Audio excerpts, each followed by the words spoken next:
When you put the ceiling in the elevator, look for the crosspiece that's taped in. It's removable to give you access to the escape hatch, and installation will be a lot easier if you start out with it right under the hatch. And second, it's a small thing, but if you're going to lean the frame against a finished wall, and if you put the ceiling in last, you'll have no choice, protect the wall with a piece of cardboard or paper towel. Like all SnapCab ceilings, this one comes with an installation kit, which includes directions, the legs, the screws, and the bolts you'll need for the job. Then go up on top of the cab, locate obstructions like fans, motors, or cables. There are plenty of mounting holes in the frame. Choose the ones that will avoid the obstructions. Install the legs so that the feet face the inside of the frame. Install the bolts so the lock washer and nut are on the outside.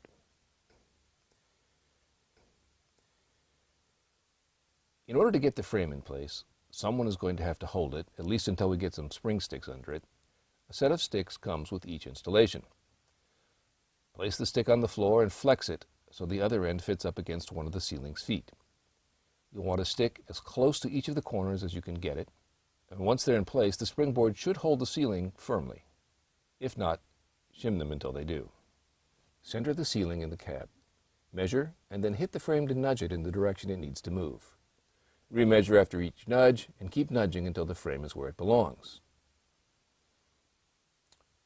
We're about to bolt the ceiling in place, but before we remove the spring sticks, we're going to temporarily screw the ceiling to the cab.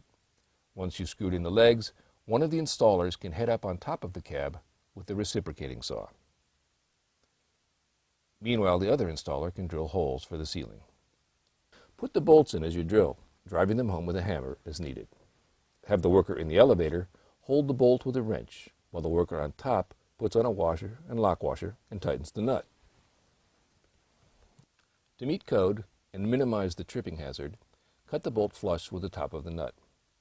If you took out one of the removable cross pieces, put it back so you can install the light diffusers.